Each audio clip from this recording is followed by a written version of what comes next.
न प्राप्यम अभिवांछन्ते नष्टम निच्छन्ति सोचितुम आपत्सूचान मुह्यन्ते न रह पंडित बोधया। जो मनुष्य प्राप्ति होने के अयोग्य पदार्थों की कभी इच्छा नहीं करते, अर्थात ऐसे पदार्थ जिसको कभी प्राप्त किया ही नहीं जा सकता, ऐसे पदार्थों की इच्छा ना करने वाले मनुष्य पंडित कहलाते हैं। और कहा है अदृष्ट, ऐसे पदार्थ जो है ही नहीं, जिसको कभी देखा ही ना हो, वह किसी पदार्थ के नष्ट भ्रष्ट हो जाने पर शोक करने की अभिलाषा नहीं करते। यदि कोई पदार्थ नष्ट भ्रष्ट हो जाता है तो उसका शोक भी नहीं मनाते। और कहा है, और बड़े बड़े दुखों से युक्त व्यवहारों की प्राप्ति में भी मूढ़ होकर नहीं घबराते हैं। अर्थात जो पदार्थ प्राप्त करने के योग्य है, उसको प्राप्त करने के लिए किए गए पुरुषार्थ से बड़े बड़े दुख प्राप्त होने पर भी, बड़े बड़े संकट आने पर भी वह घबराते नहीं हैं।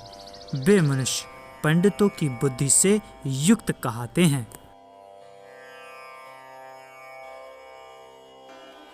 प्रवृत्तवाक् चित्रकथा उह्वान प्रतिभानवान आसु ग्रंथस्य वक्ता च यह स पंडित उच्यते।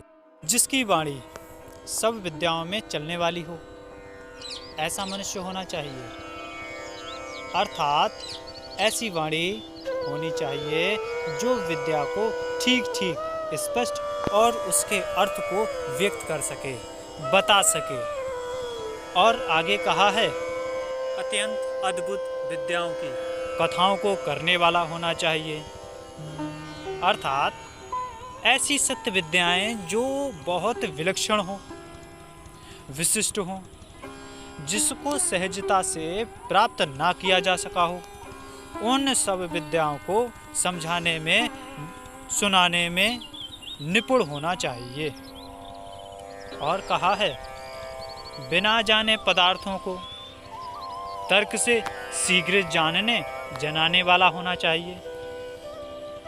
कहने का आशय यह है कि जिस पदार्थ को जानता ना हो उसको तर्क से शीघ्र जान ले और दूसरों को समझा भी दे, ऐसा लक्षण होना चाहिए। और आगे कहा है, सुनी विचारी विद्याओं को सदा उपस्थित रखने वाला होना चाहिए। अर्थात जिसको सुना हो, ठीक ठीक विचार किया हो और निर्णय किया हो, उस विद्या को सदा उपस्थित रखने वाला होना चाहिए। और जो सब विद्याओं के ग्रंथों को अन्य मनुष्यों को शीघ्र पढ़ाने वाला मनुष्य है, वही पंडित कहता है। कहने का आशय यह है कि विद्या को प्रकाशित करने की निपुणता होनी चाहिए।